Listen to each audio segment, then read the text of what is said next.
Good day, everyone. My name is Jetro Fuentes, and I chose the topic MARPOL, or the International Convention of Prevention of the Pollution from Ships, the Annex 1 to Annex 6.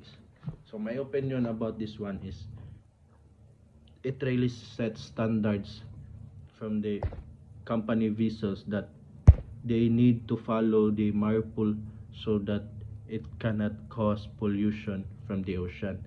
Just like the Annex 1, they set the standard from the prevention of pollution by oil, because before there are vessel that nasangko siya sa kinaubsan niya, nag-oil spill siya, around 1,000 liters ang na-spill nga oil around the ocean. So that caused pollution in the ocean. And the second one is the focus about the noxious liquid or chemicals inside the vessel, just like the chemical vessels, just like that. And the third one is prevention of pollution from the sewage from the ships. So ang sewage dili ila nag-set ang standard nga ang kanang mga sewage sa ship dili ilargo sa dagat para dili maka-cause of pollution. Okay, kita ra gihapoy magbunga if kita ra gialaot og ato anang buhaton.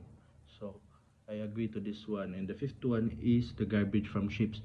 So inside the vessel, guys, there in my opinion, the garbage is separated, malata dili malata magamit pa. They are like that inside the vessel. They disposed it properly para prevention sa pollution. And the last one is the requirements from ships. So dili ka makakuha na ning Annex 1 to Annex 5, wala ka kuan, di ka kapasar sa MARPOL, dili ka sugtan og larga. That's why you need to comply all those things para makalarga ka, because this MARPOL is very important to prevent the pollution in the ocean. It is because sa una dili kayo taas ang standard, low kaayo mo na ang uban kay magabusar sila, pataka na naglabay mo na makakosa pollution sa sea nya.